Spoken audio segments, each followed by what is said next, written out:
Musile di Piave. Scoperta la ladra di statuette del cimitero, è una 43enne del posto. Tutto è iniziato mesi fa dopo la denuncia ai carabinieri di una signora a cui venivano rubate le statuette dalla tomba della figlioletta di 5 anni. Furti frequenti e continui. Con un meticoloso lavoro gli uomini dell'Arma hanno rintracciato la colpevole che agiva quasi sempre di sabato pomeriggio. Un particolare che li ha convinti ad appostarsi per coglierla con le mani nel sacco. E così è stato sabato 30 gennaio. L'hanno fermata e denunciata per furto aggravato. In casa sua c'era la refurtiva, sequestrata e restituita alla vittima.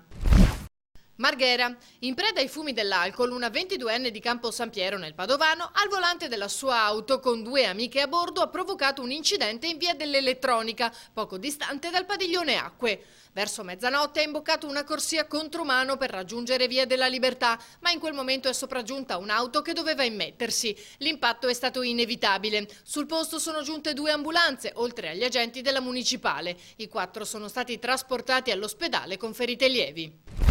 Martellago, lavoro nero. I carabinieri hanno chiuso 6 aziende in provincia, l'ultima delle quali è Martellago, dove è stata effettuata un'ispezione in una ditta di confezionamento di capi d'abbigliamento gestita da un cinese.